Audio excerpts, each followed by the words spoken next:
Even as long as we've been about this, it's still. I know, every time I'm like, did I forget? I did it though.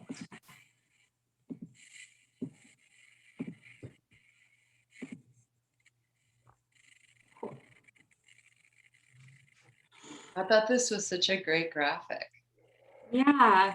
Your slides looked amazing.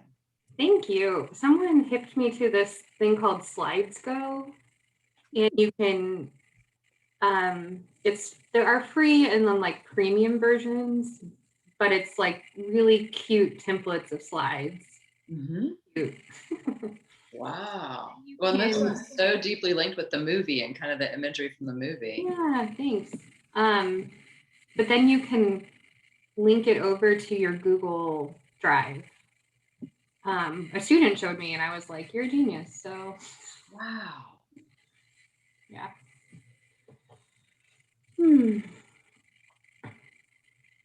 So Anne, do you like Zoom with all of your classes at Aquinas, or how does? Well, yeah. So right now I'm not on a regular teaching load, but I'm doing some of our spiritual formation. And so I Zoom with my students.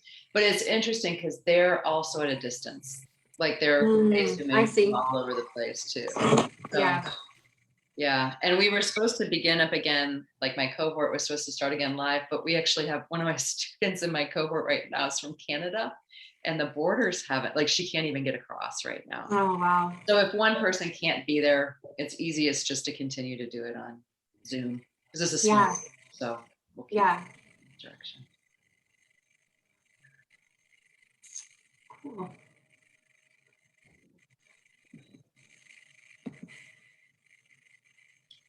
I see people are coming in. Hi, Christy. Hi, Katie. Hi, Sister Allison. I'm glad to be with you guys tonight. I think we had about 15 people who were sent the link, so wait a few more minutes. Okay.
Well, I think we can go ahead and get started, and hopefully people will find their way to us. Good evening. My name is Becca Muter. I am a campus minister here at SLU University, and today I'm joined by my colleague and campus ministry intern, Joe Laughlin. We will facilitate this evening's event, which is called the Social Examen. We're very excited to be in conversation with Ann Garrido, who is a theologian, writer, and educator, to discuss her new book, #Rules of Engagement, 8 Christian Habits for Being Good and Doing Good Online, as well as the Netflix documentary, The Social Dilemma, which is pretty popular these days. We hope that you've seen it, or at least part of it, or know the gist, but we'll break into that in just a little bit. Following our conversation with Ann, Joe will lead us in an Indignation Examen for social media use that he wrote and developed with the Department of Campus Ministry. As we converse and talk with Ann, As we converse with Ann and pray with Joe, it is our hope that you are challenged, encouraged, and motivated to take a thoughtful look at your social media use and that fully reflect and are aligned with who you are and what you believe. May we all have the vision, courage, and perseverance to discern how to use social media as a force for good in the world as a community of faith. Joe is going to walk us through our logistics for the evening now. Sure. So, yes, we'll start off with an introduction, which is happening right now. And then we'll open in prayer. And then we'll have a conversation with Dr. Ann Garrido. We're excited for that. That will be most of our time. And then we'll have a Q&A following that. So if you'd like to submit a question at any point tonight, you can do so by using the Q&A tab at the bottom right-hand corner on your screen. And we will respond to as many questions as time allows. If you have any trouble with that, as often happens on Zoom, if you also want to send me a private chat, if Q&A is difficult, you can go ahead and do that. And if you submitted a question before the event, we'll be sure to address it. This webinar is being recorded and will be available at a later date on the St. Louis University Campus Ministry website. And then also I invite you to click on speaker view to more fully see the presentation, get the full effect. And I also ask you to please keep yourself muted throughout the presentation. And if you'd like to have your video on or off is up to you. Yeah, so after the Q&A, I'll lead us in an examen for social media use, and then we'll close off with prayer. Thanks, Joe. Our opening prayer is from a SLU alum I just recently learned, Walter Brueggemann, in his book, Prayers for a Privileged People. You can't see the whole prayer, I'll read it, but this is just an excerpt. It is called, We Bid Your Presence. We know all about your presence that fills the world, that occupies our life, that makes our life in the world true and good. We notice your powerful transformative presence in word and in sacrament, in food and in water, in gestures of mercy and practices of justice, in gentle neighbors and daring gratitude. We count so on your presence and then plunge without intending into your absence. We find ourselves alone, abandoned, without resources, remembering your goodness, hoping in your future, but mired in anxiety and threat and risk beyond our coping. In your absence, we bid your presence. Come again, come soon, come here. Come to every garden, become a jungle. Come to every community, become joyless, sad, and numb. We acknowledge your dreadful absence and insist on your presence. Come again, come soon, come here. Amen. I'd now like to introduce Anne. Anne is an associate professor of homiletics at the Aquinas Institute of Theology in St. Louis, and has been long fascinated by questions of Christian communication, not just in the pulpit, but also in daily life. She is a consultant with Triad Consulting Group, founded by 2 members of the Harvard Negotiation Project, and they work on projects related to difficult conversations and how to handle those better. She is the author of multiple books, including Redeeming Conflict, 12 Habits for Christian Leaders, Let's Talk About the Truth, and her most recent text, which we'll talk about today, #Rules of Engagement, 8 Christian Habits for Being Good and Doing Good Online. Welcome, Anne. Becca, thank you. Thanks for the warm welcome.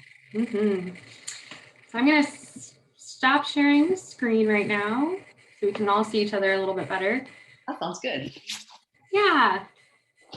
And we're just going to interview Anne, basically. So our first question, Anne, for you. So you're a theologian.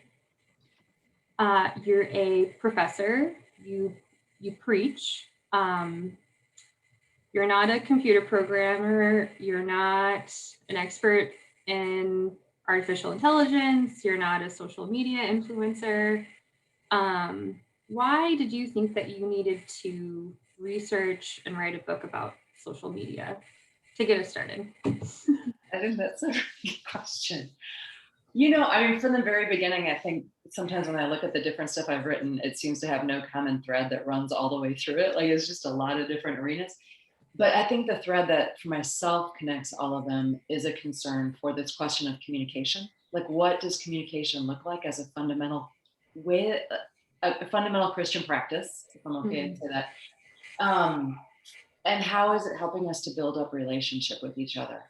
So sort of the underlying premise, I think, in my own mind is that as Christians, we would say we are called to live in communion with God, but the way that we learn how to be in communion with God is by learning how to be in community with other human beings.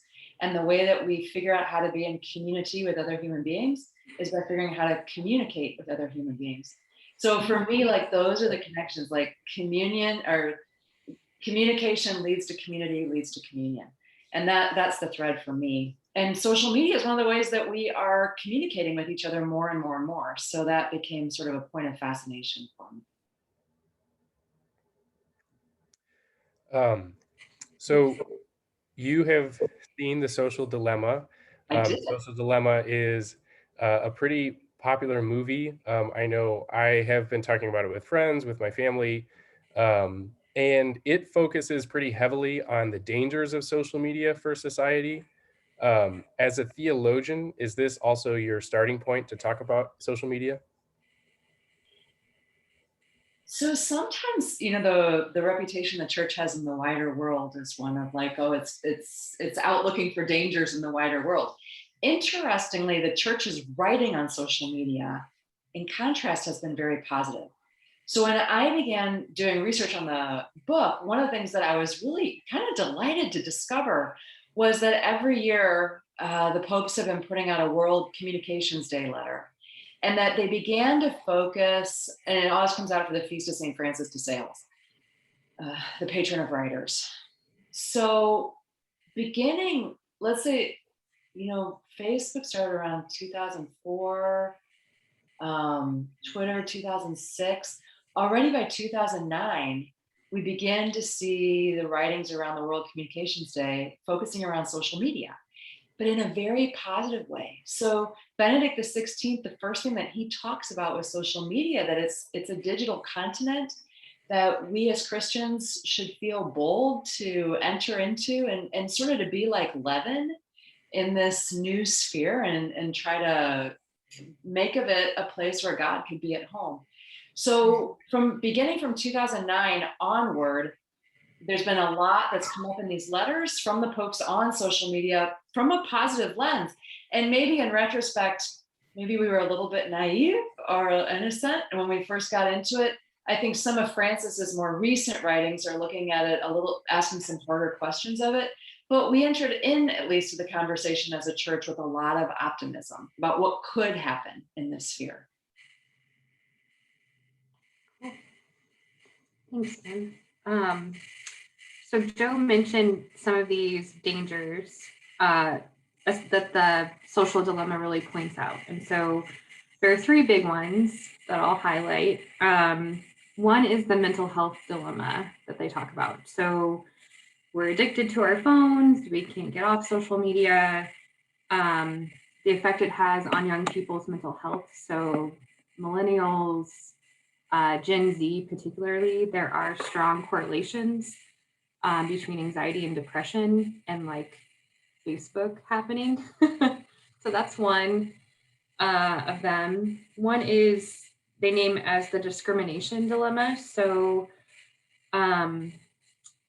that we as human persons are treated as a commodity. So we think that when we are using a social media app that we're using it, we're consuming it, when really in fact we're being consumed. We're the product, we're being manipulated because we are being tracked. What we're doing online is tracked and then sold to advertisers, essentially. It also, social media has marginalized different communities disproportionately by creating echo chambers online. And then the third that was brought up is the democracy dilemma. So in big elections, we have seen that foreign election interference can happen, voter suppression that is legal, more polarization, more tribalism. Political campaigns can, through data mining, really manipulate voters really easily based on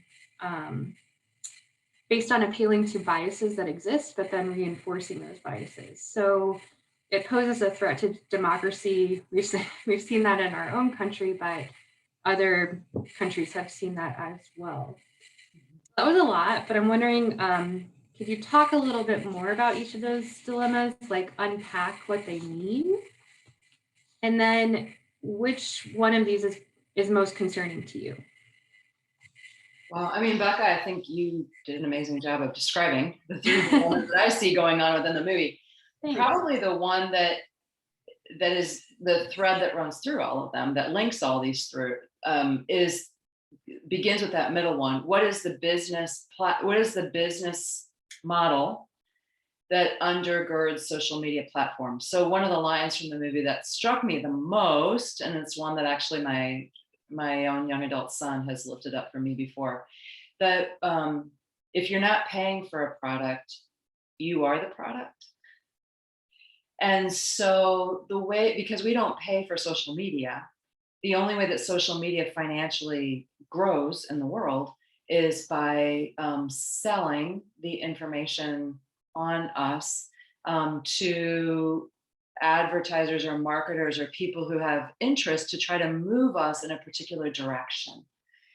And so out of that, one of the things that happens is that there are a lot of ways in which the platforms are designed, the algorithms of the platforms are designed to keep us on social media as long as possible, so that we're capable of seeing more ads, that they can get more information about us so that we can be better marketed and so forth onto the future. And that we know with more data, we're able to have higher levels of prediction about what humans are going to do next, which is incredibly valuable for a lot of different interests in the world. So out of that, what ends up happening is we stay on the medium longer. And as you mentioned, some of that first dilemma that got brought up around the mental health. So especially with younger adults, the huge impact that it's having on anxiety, rises in anxiety, depression, suicide, the way in which it's constant feedback loop that they're talking about, like just evolutionarily, we're not designed to be getting that much feedback about ourselves that often. Internally, we're not equipped for that. And then in the other direction, looking at the huge societal level around, there are bad actors out there. So the data that they're collecting, and the more that they're able to know what kind of stuff we're interested in, that can be exploited to polarize us and move us in society in ever greater directions, to destabilize what actually they end up arguing is destabilize some of the most stable democracies that have existed on the face of the planet. So these three, as you're talking about, the democracy dilemma, the discrimination, and the mental health dilemma, all of them are kind of threaded through because of this one economic model that undergirds all of them. Which of them concerns me most? All of them, obviously. And what I would probably say, the one that I myself have been intrigued by the most is probably the democracy dilemma. So I teach at a Dominican seminary, Dominican Graduate School of Theology. And so our motto, that undergirds all of Dominican life is truth, veritas. And to look at the impact of social media on how people can tell whether or not something is true, and then the way that they're acting on what they perceive to be true, like that drove me in the direction of doing more research on the democracy dilemma angle of the movie.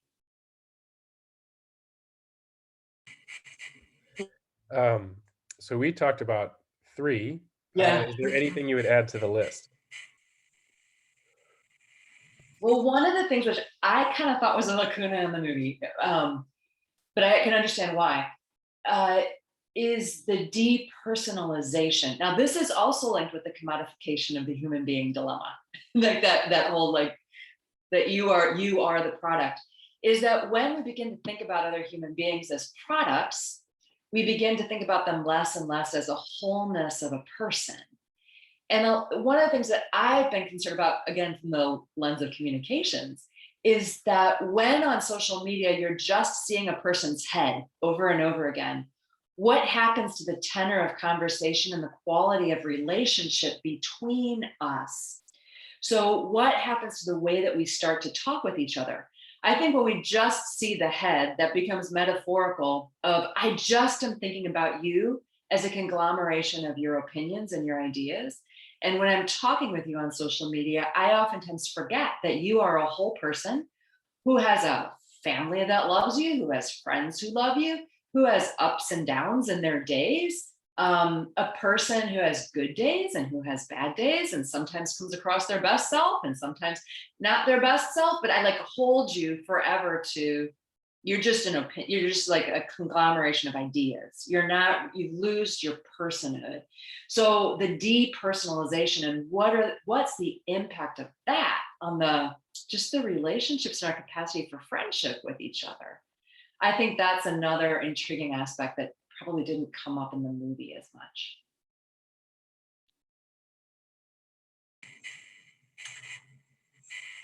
Kind of related to what you just said, I think this is a good follow-up question. So one of the film subjects, his name is Justin Rosenstein, he says, you look over at the other side, political side, whatever side, and you start to think, how can those people be so stupid? Look at all of this information that I am constantly seeing. How are they not seeing the same information? And the answer is they're not seeing the same information. They're not seeing the same facts. Our feeds, as the film points out, are tailored specifically to us. So our question for you is, do you think it's important for everyone to have the same set of facts? And do you follow people and sources you disagree with? Why or why not? Yeah. So underneath that quote from the movie, I think there's actually 2 things that are going on. And again, this is linked with the business model of the platform, which is that in order to keep you on social media, the 2 ways that we know increase your attention span, because that's what they're really paying for you, is your amount of time that you're spending on the platforms. One of the ways that they can increase that is by learning what kinds of stories are interesting to you. And then they're going to give you more of those kind of storylines because those are the things that you click on. And so you'll spend more time, and then you kind of go down a rabbit hole. You think I'm only going to spend 10 minutes on this before I get out of bed. And then you're like, oh, it's warm and it's comfortable in here. And I just keep scrolling, right? So you keep scrolling, and you find more and more of the same kind of stories. So that what ends up happening is that you get what they are calling in the wider world this echo chamber that exists, where you end up, even when Facebook has done some trial testing of what they call like seeding people's feed with different kind of political opinions or different kinds of sources of information, what they oftentimes is that people continue to scroll over those, and that they don't, when they don't actually read them to learn anything new, but actually to argue back against them. So if you're going to just scroll over them, that does not meet the business model, right? They're going to give you more of what it is that you're hungry for, more of the kind of stuff that intrigues you, but then that your own circle of learning just keeps getting narrower and narrower and narrower, and it's reinforced by other voices that are identical. You get confirmation bias because your perspective is reinforced. The other thing that's kind of linked with that is that there's also been a tremendous amount of research done that anything that you are fed that causes outrage, so if it evokes some sort of moral outrage in you, that also will hold you online longer. And things that tweets, posts that include language that is moral of nature tends to get shared exponentially more frequently than posts that do not. And if the post or the tweet has in it like 2 or 3 moral words, when I'm talking about things like language that can you believe? Can you even imagine? Isn't this shocking? I am infuriated. Those kinds of things will capture more attention. Outrage, as we know, as human beings, is not good for our mental health and well-being. It keeps us angry all the time. It actually decreases our civic engagement, because oftentimes by sharing stuff, we will tend to think that we've done something about the problem, when actually there are way more effective ways to influence change in the world. But again, it keeps us on the social media platform longer and longer and longer. So to your point, like, what do I do to keep myself out of an echo chamber? One, do I try to read more widely? So I think there's, complicate that one too. I think there's 2 ways that we can answer that question. One is, does it mean that I read all kinds of different news sources, whether I know where they're coming from or not? No. There's an old axiom in the Catholic Church. I don't know exactly, it's kind of traced to the syllabus of errors. It doesn't have an exact root, but kind of this idea that error has no rights. People always have rights, right? In the Catholic tradition, people always have rights.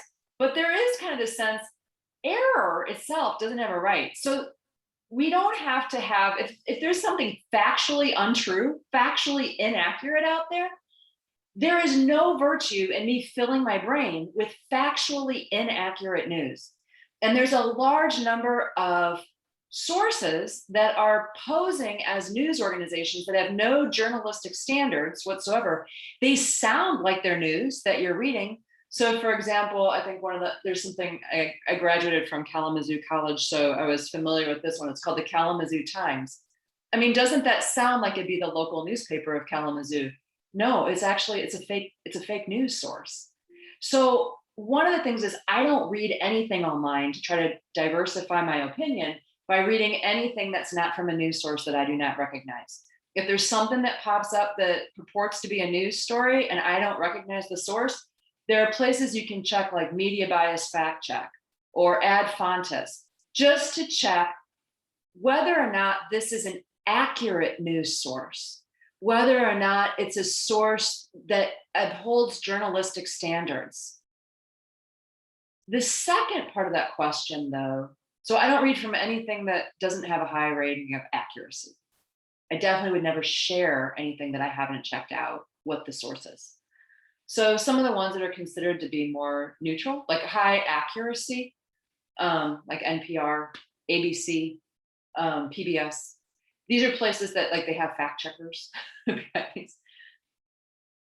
But there are news sources that are high accuracy that still have a diversity of different perspective within them, because we're doing more as human beings than just collecting facts.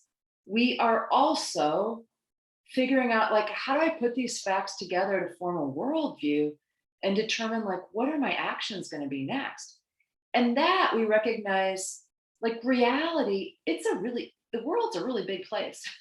And there are lots of different cultures, there's lots of different languages, there's lots of different family systems, there's a lot of perspective that we can be gleaned, that we ourselves from our own narrow life experience don't have the wholeness of reality. One of my colleagues was keen to say, he goes, reality is like a bazillion volts of electricity. Most of us are only working with 60-watt bulbs in our brain. Like, I can't hold all of reality in there. And so I do want to broaden my perspective by learning from people who are different than myself and from perspectives different than myself. So I do think that among highly accurate news sources, there is a real value in widening my perspective. So if I lean a little left, I'm going to also make myself read from the Wall Street Journal. If I know I lean a little right, I'm going to also make myself read from the New York Times. Both the Wall Street Journal and the New York Times are highly based, factually accurate sources, but they come at the news from radically different perspectives. Like, they interpret it in different ways in their opinion pages. So I think it's valuable to get tilt in both direction, to read from news sources from countries other than our own. Definitely to get things from different racial perspectives or different cultural perspectives, different gender perspectives, very valuable. But all the news that I'm going to read, I don't think it's valuable to say, I'm just going to read anything that pops up in my news feed, and that somehow between fact and lie, that the compromise lies somewhere in between. I'm only interested in things that are factually accurate. That was a really long answer. Sorry about that. Oh, that was Uh, fantastic. yeah, it was. So that sounds like one step that I can take. Like, one thing that I can do is pay attention to, as my feed comes up, is this a news source I recognize and am comfortable with? And the movie, The Social Dilemma, it dealt with a number of things that governments and tech companies can do to shift the direction of the platforms and the dangers involved. What are other things individuals can do? That's what you write about. That's what you talk about, is more what individuals need to do. So could you talk about that? Yeah, I think one of the reasons why the the Dilemma movie didn't cover the thing around depersonalization was they were really focused on the kinds of huge societal issues that are going to take some kind of real, genuine collective action. And I think that's brilliant. And at the end, because it motivates, like, we're going to have to do something on this together. And there's a way in which sometimes those feel so huge. It's like, where do I even begin? And so the question is, does one begin by, how do I create green forest? Or do I start by just trying to be a green tree? And for myself, what I was trying to write on is, what are things that every single individual Christian could do just at their own ground level? How do I start to show up as the person I want to show up as online? And on one way, it's, when I say showing up Christian, I could mean that you're using social media as a platform for evangelization. Some of us are, but I also kind of am thinking of it in that Franciscan sense, preach the gospel at all times, and if necessary, use words. It can just be like, yeah, talk about Jesus Christ and your faith in Jesus Christ, but mostly just show up as a Christian online. And what does that look like? So I talk about 8 practices that I would love to see every Christian commit themselves to. Some of them are things we talked about already, around making sure that you're checking out facts. If you believe God's truth, make sure you're checking out the factualness of the stuff that you're sharing. Making sure that I diversify to get a wideness of perspective. Treating the other person with dignity. If someone says something that's offensive, separating intent from impact. Managing my own time on social media. Privileging face-to-face connection. Like, I just tried to look at things that at an individual level I could do to make a difference. Be a small influencer in this situation.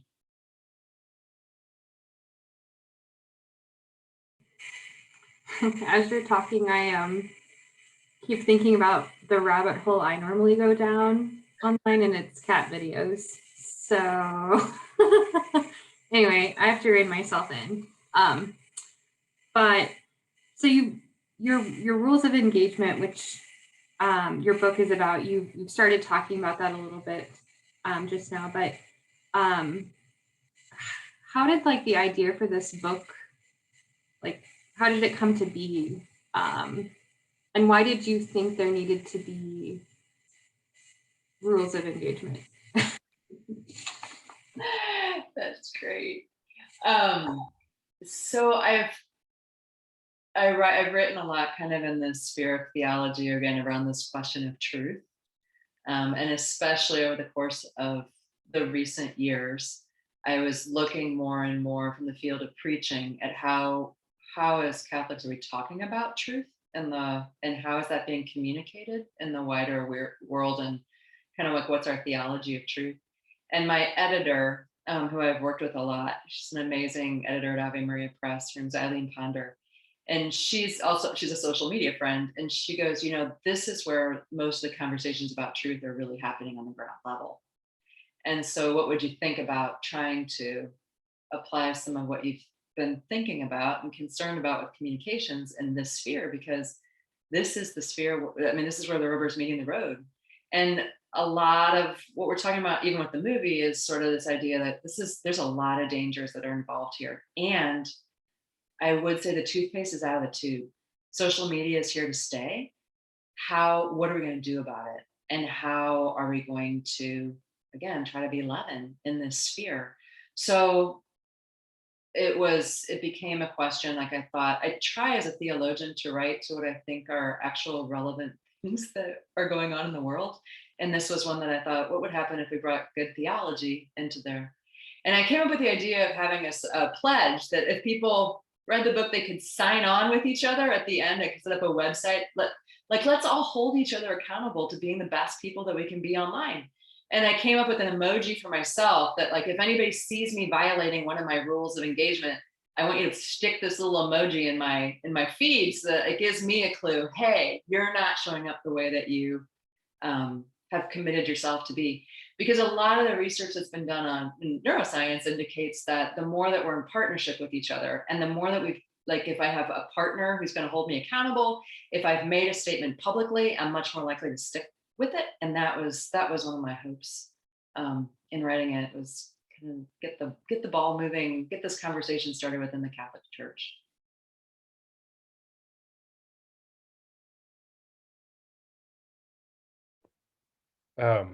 So in the film, one of the subjects, Tristan Harris, says, if something's a tool, it is genuine. It genuinely is just sitting there, waiting patiently to be used.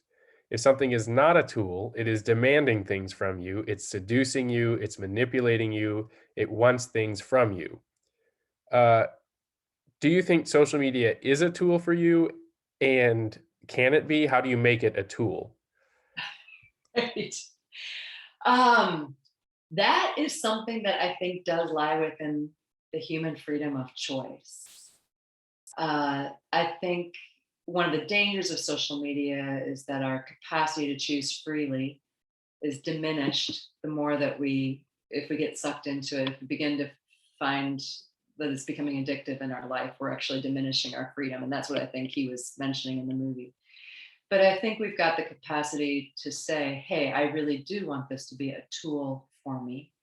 And in some ways, I think that the 8 practices that I wrote about are a way of enabling it to be a tool for me rather than me being a tool for it.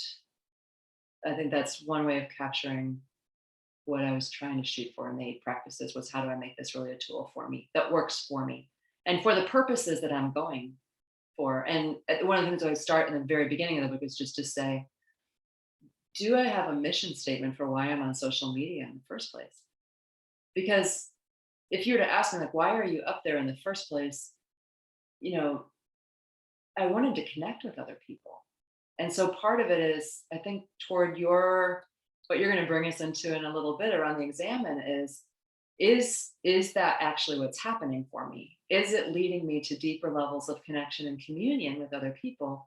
Or is it actually fragmenting away from those? And if it's a tool for me, it should be bringing me into deeper communion with others and God. If it's not doing that, then I'm getting manipulated by it.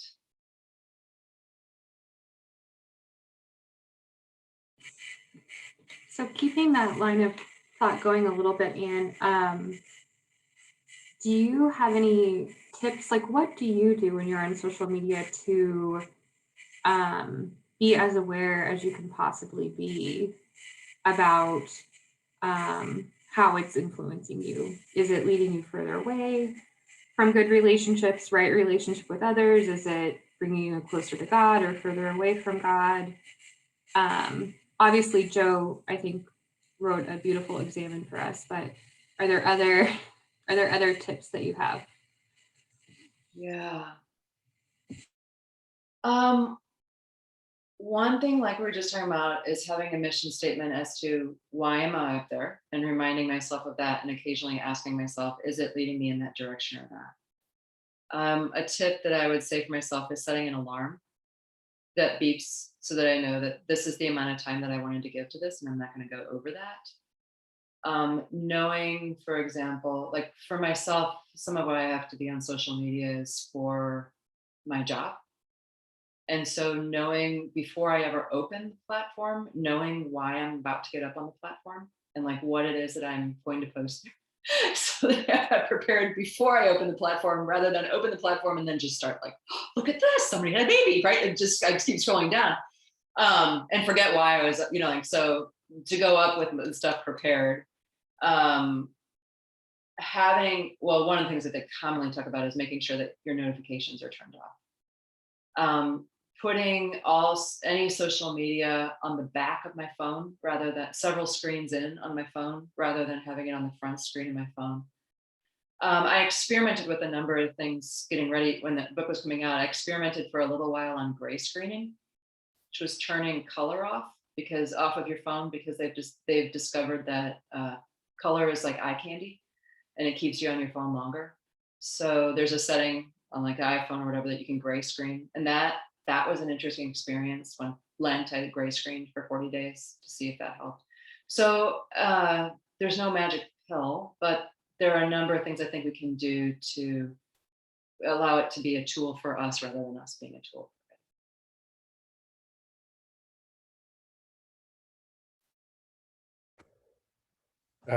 I find it interesting. I tried gray screening for a few days one time, and my thought on that experience was sort of I really missed my colorful photos.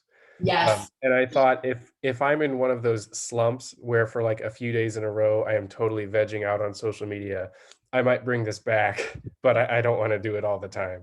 Mhm. Um, okay. So another question, when I see somebody posting a view that I really disagree with, that I think is unjust, I wonder, what am I supposed to do? Is it best to comment? Is it best to ignore it? Is it best to message them privately? Um, can you help us think through that situation? I would say if you figure out the answer to that, alert the Pope. I mean, this is a like huge question, and there's a diversity of different perspectives on it. One of the things I do really think we got to do is manage our time. Like, I don't have enough time in the day to write back to all of the people who there's stuff that I see that I like, and I do wonder if it's something really crazy or outrageous. Actually, to engaging it, are you encouraging it? So is it better sometimes just to scroll on past it? And I would say if I never engage conversation online, that also is problematic, right? Because I mean, the whole purpose of having social media is and most of those platforms is to try to create relationship and connection and to learn something new. If it's something that I'm really, this is going to sound really stern Catholic, but like if I think that actually the person is entering into a state of sin by posting this kind of stuff, I don't think it's real helpful to call people out online. But if I'm worried for them, I'm like, what's going on here? It sounds like this was really important for you, but it's just not something that I would have associated with you saying. I think, or if they post something that is actually proven to be a fake news story, going into private chat and letting them just know, hey, here's a Snopes. I just wanted to let you know. I know you're a person who cares a lot about truth, so I'm just giving you. I just wanted to let you know this has been proven not to be accurate. I think that's easier done in private messaging. I do think if it begins to go back and forth in public, and if it seems like nuance is building and there's some like interesting questions that are being asked back and forth, I think it's great to continue the conversation there if we've got the time and energy.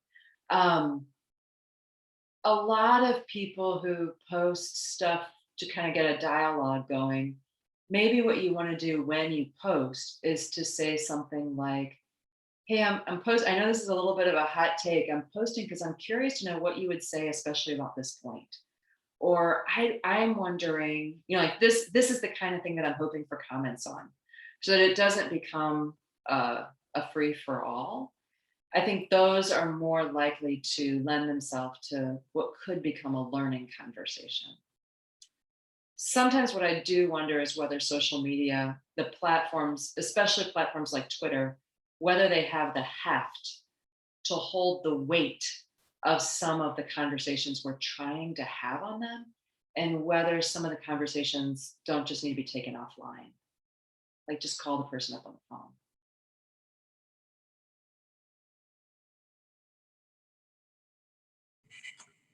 So this is our last scripted question before we move into Q&A. I think it's a fun one. So if Jesus or Buddha, for instance, or Mohammed had a Twitter or TikTok or Facebook account, what kind of content do you think they would post? That's great. I'm trying to just like visualize that in my mind, what that would look like. I'm gonna have to pray with that. I'll have to think about that one, have a conversation with our Lord about that one. The thing that comes most immediately to my head was there was some really interesting research that I found by an anthropologist / biologist named Robin Dunbar, and his research has been intriguing to me. He talks about the size. He did research on the size of the human brain. Well, earlier research had been done about the size of the brains of different kinds of primates, and then how many social interactions they could have. How large their social circle is. Like there's a correlation between the size of the brain and the size of a social circle.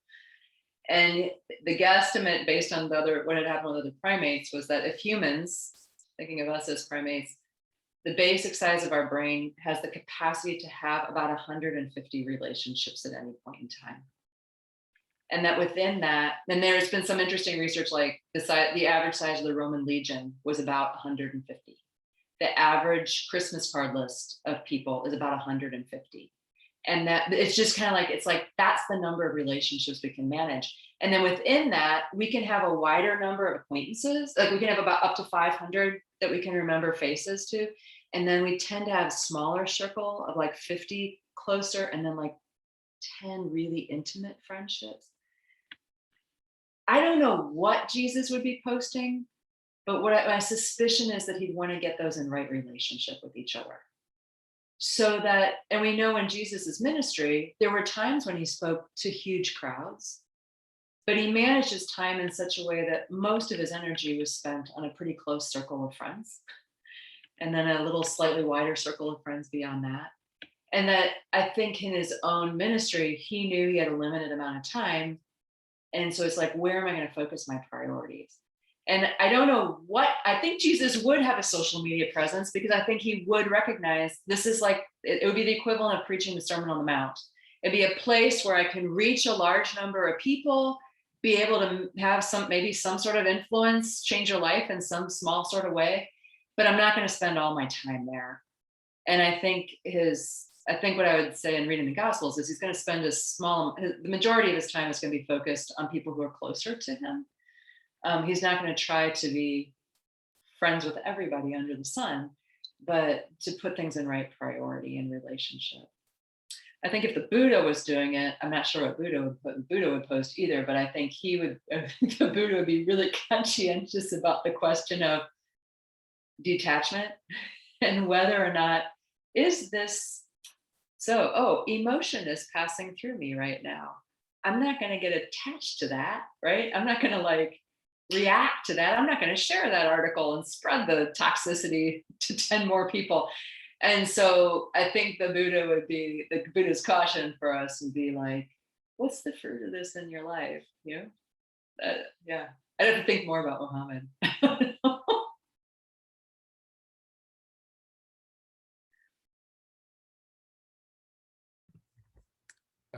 So that is our last scripted question.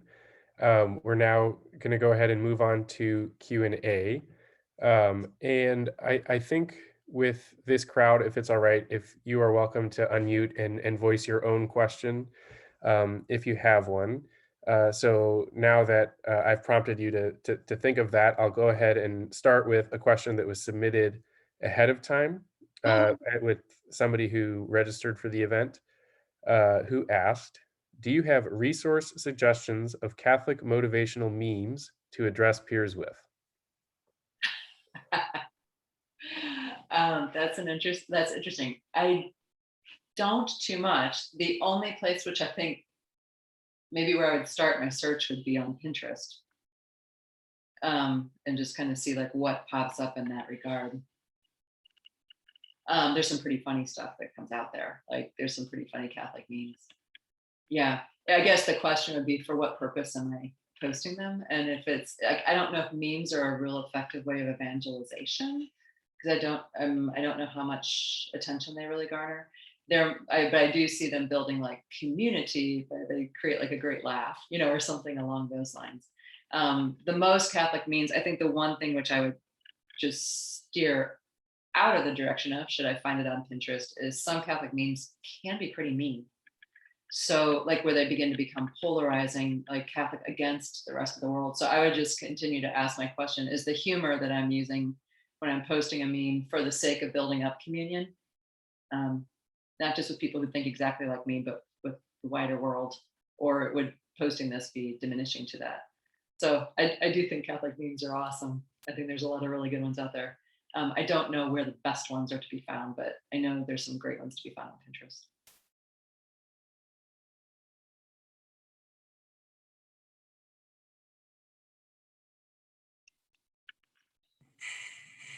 Does anyone else have a question?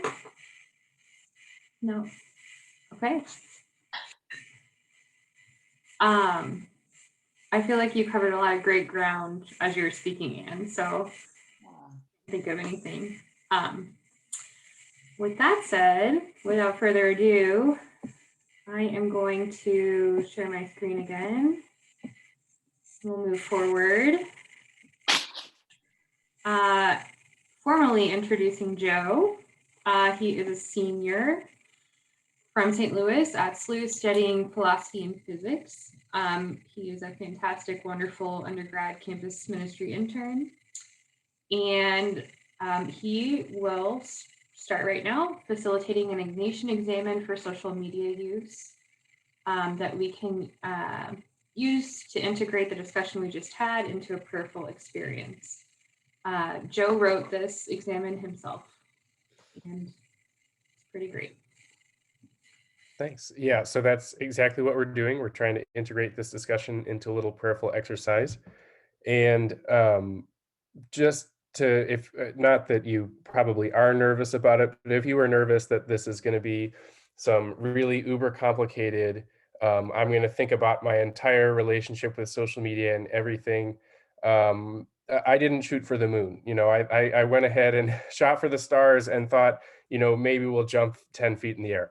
So what we're going to be doing is what we're trying to examine here is one of our social media platforms. We're going to actually look at the feed while we're in a prayerful moment, in a prayerful state. And hopefully, by being in a space of prayer and by being on social media at the same time, we can really be in the presence of God and recognize how God may be working through the platform. So I right now actually am also going to do something counterintuitive. I'm going to ask you to turn your video off because maybe I'm just showing my own vanity here, but I know I can get distracted just by my own image sometimes. So So before we even start, I'm just going to give a short overview of what we'll be doing. Um, so we're going to remember that we are in God's presence as we enter into prayer. And we'll take a moment to remind ourselves where we started this discussion, that social media is a good thing. It might be tempting as we examine our relationship with social media only to see the bad. Where am I addicted, or where do I use it too much? How does it distract me or waste my time? How does it divide people? But we want to start by remembering that social media is a good thing, and to thank God for the good that it can bring into our lives as we connect to others, learn new things, laugh at funny content, build community. Um, and then we'll pray for God to help us see our relationship with social media as God sees it. And that's when we're actually going to either, if you have your social media on your phone, take out your phone, or open up a browser and go on whichever social media platform that you use most often. And we'll scroll through our feeds together and look to grow an awareness of our relationship with social media, to see how God might be working through the platform, and how God might be calling me to engage differently than I normally do. Uh, Finally, then we'll set our social media back aside and kind of ask God to help us remember anything that we would like to going forward. So, without further ado, um, we may begin. I remember God's presence to me in this moment. I take a second to slow down and pay attention to the rhythm of my breath as I breathe in and breathe out.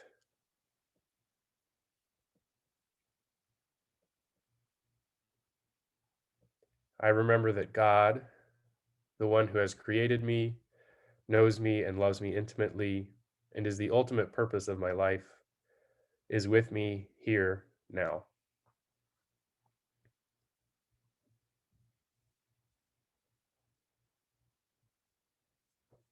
I consider which of my social media I use most often, and I spend a minute in gratitude to God for the good things that it brings into my life. What are the good things and experiences that I get from having this account? Does it help me stay connected with people in my life? People I might not hear from otherwise? Do I receive news about what's going on in the world? Does it sometimes challenge my worldview in healthy ways? Do I learn about events going on in the SLU or St. Louis community, like this one? Do I see funny posts that make me laugh and that I share with others?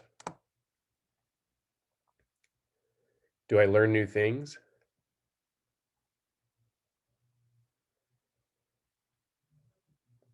Does it make me grateful for people in my life? Does it help me be interconnected? What other good things does it bring to me?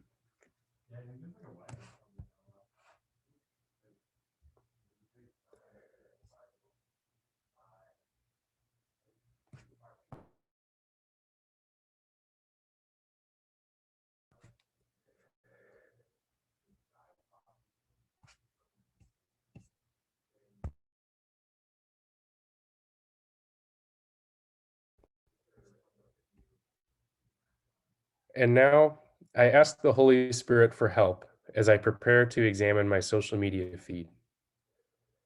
Holy Spirit, give me your light so I can see my relationship with social media as you see it. Help me to have greater awareness of the influence that social media has on me and that I have on others through it. Help me to see my social media feed in the context of my ultimate purpose in relationship to you. And now I examine my social media feed. So, remaining in a spirit of prayer, I invite you to open the social media platform, whether it's on your phone or on a browser on your computer. Um, Open the social media platform that you use most often, and I'll give you a moment to do that.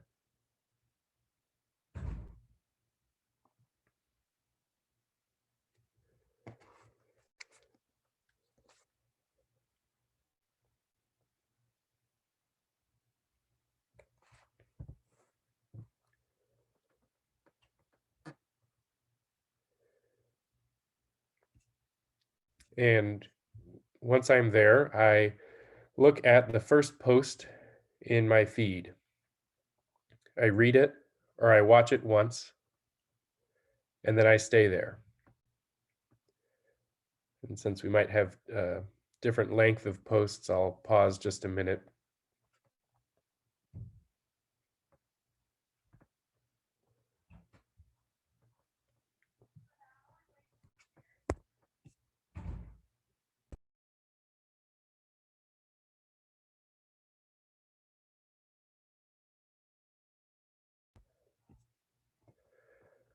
Who posted this?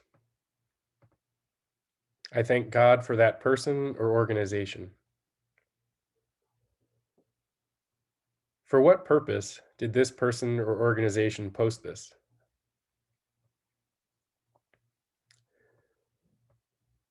How would I normally be inclined to react to this? Would I laugh? Would I think it's cool? Would I be confused? Would I scroll on unamused? Would it make me upset? Would I comment on it or share it?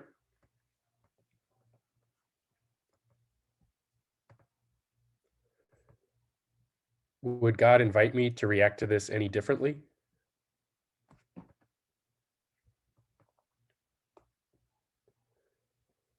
What purpose, if any, does seeing this post fulfill for me? Did it make me laugh? Did I learn something? Did it make me feel connected to someone?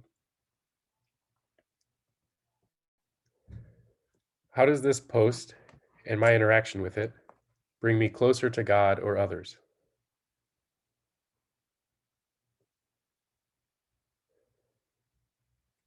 Might God be at work through this post? If so, how?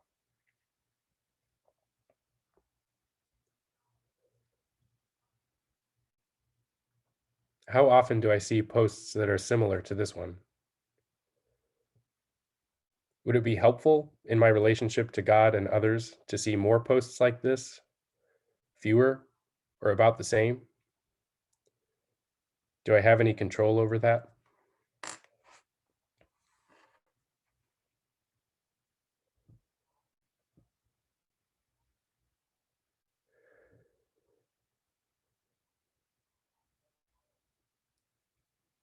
And now I continue to scroll through my feed for maybe 5 or 6 more posts and just kind of um, get a good sense for the next 5 or 6 posts, and um, I'll run back through sort of the same questions, but just asking them more broadly with a sense for 5 or 6.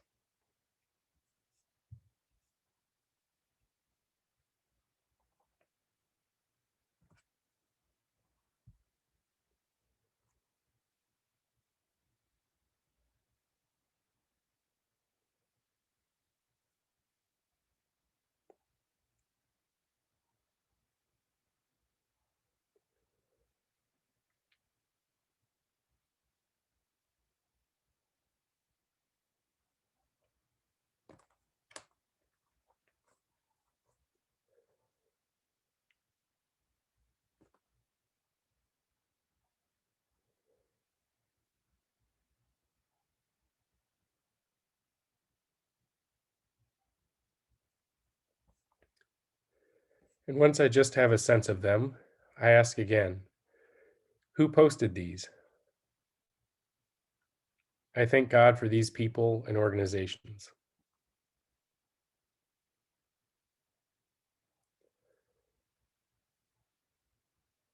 For what purpose did these people or organizations post these?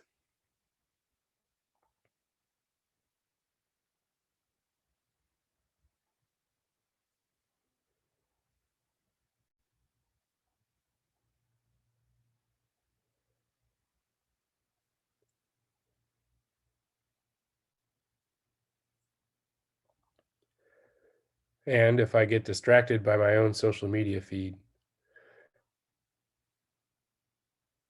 I note that, perhaps in laughter.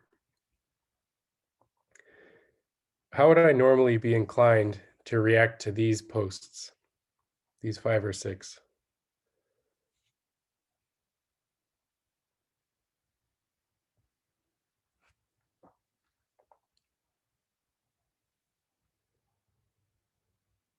Would I laugh? Would I scroll on unamused? Would it make me upset?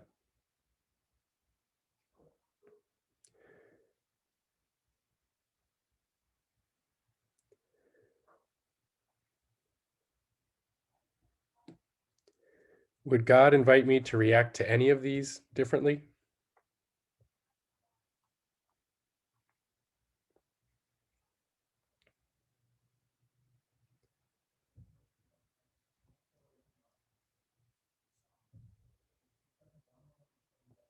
What purpose, if any, does seeing these posts fulfill for me?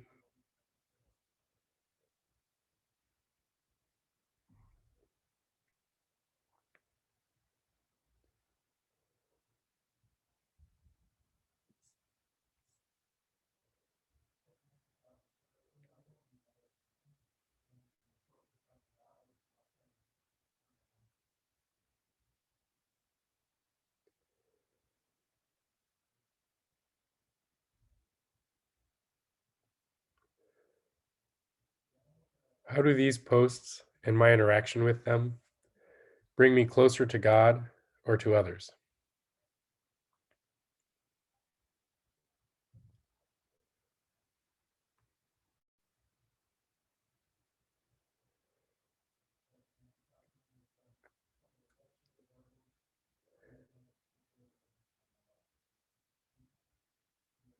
How often do I see posts that are similar to these? Would it be helpful in my relationship to God or others to see more posts like these? Fewer or about the same? What control do I have over that?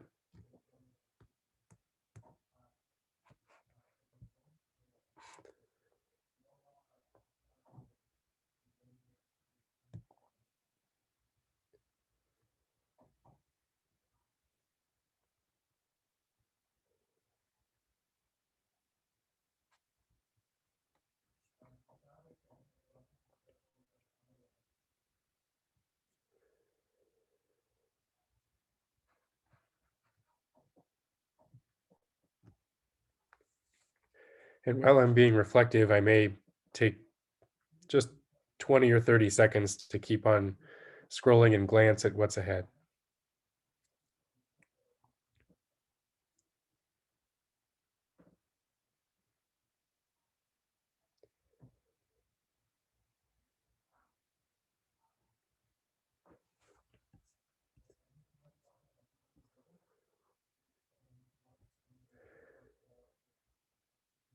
Finally, I consider what I want to remember from this examen for the next time I open this app or tab on my browser, and I pray words of resolve to do so.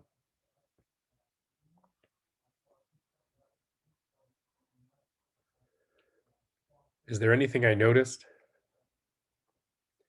Any of my own behaviors I'm inclined to change?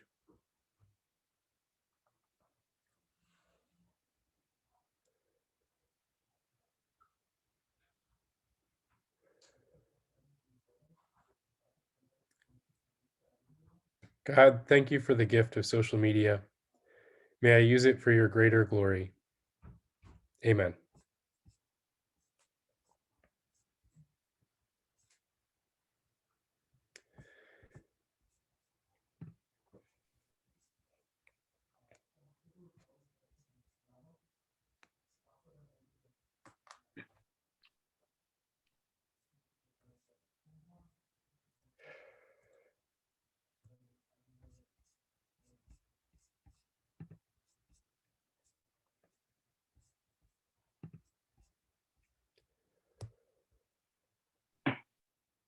Becca, you're muted.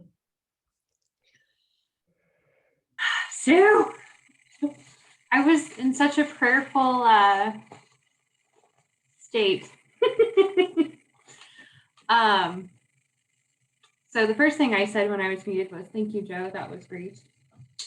And now we'll close in prayer to wrap up the evening.